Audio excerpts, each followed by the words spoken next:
D-Lo for boxing. All right, y'all. I've already spoke on this fight when it got made. I probably spoke on it even before it got made. But now that things are getting a little close, I want to double back on that Shakur Stevenson Oscar Valdez fight.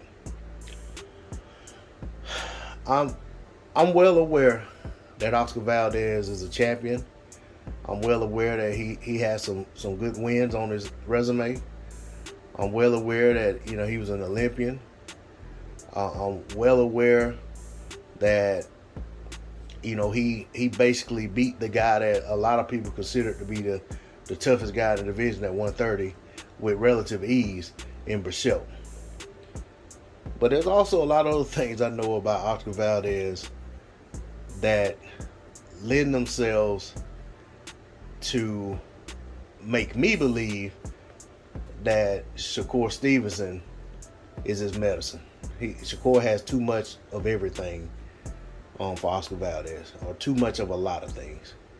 Now that said, they got to fight the fights. You know what I'm saying? I mean, if we just say, okay, on paper, this guy looks like this and this guy looks like that and he's going to do this and that, then what's the point of them fighting the fights? We already feel like we know everything. I think it's a great fight. I mean, it's the right fight at the right time.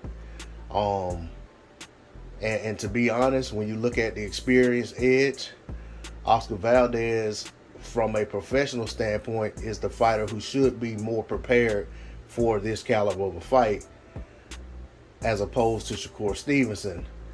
But I think the intangibles and the ability and the confidence and just everything that Shakur Stevenson brings to the table levels that, it equals that out. And then the other things that Shakur Stevenson has separates him. I think Oscar Valdez is going into this fight with a lot of uncertainty.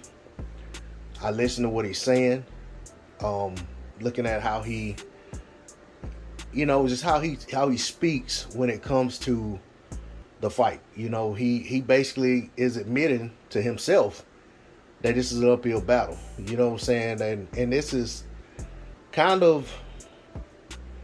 kind of one of those things where it's kind of surprising in a way, because you rarely hear of veterans, a guy who's the more experienced, more seasoned fighter, being a champion longer, speaking as if he knows he's overmatched going up against a rising champion, a guy that hasn't been in the sport as long, hasn't been in the type of fights he's been in.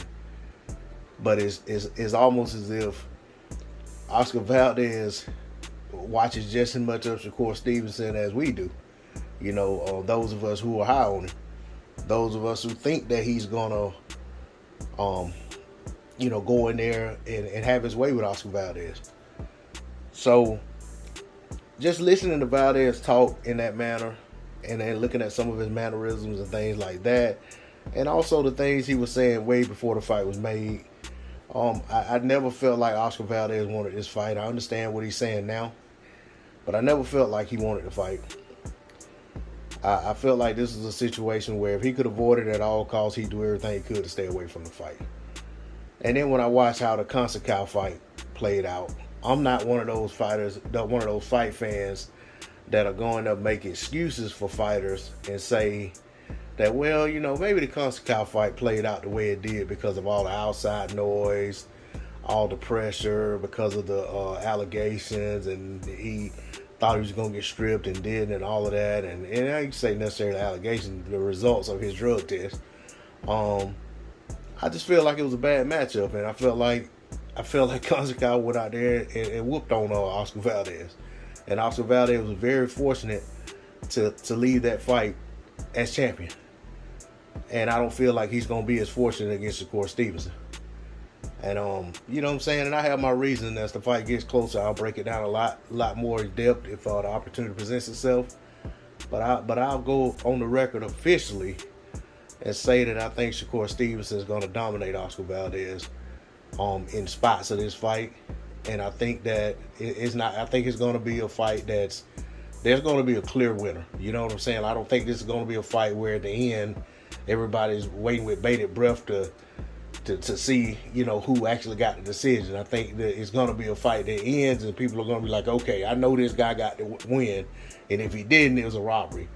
But I just don't think it'll be a situation where even being a pessimist and saying that, it's a potential robbery, I don't even think Shakur will be in a close enough fight to where he could even possibly be robbed against Oscar Valdez. And that's my thoughts on it. That's all I got on it. D-Lo 404 Boxing. Let me know your thoughts in the comment section. Like, share, comment. I'm out. Peace.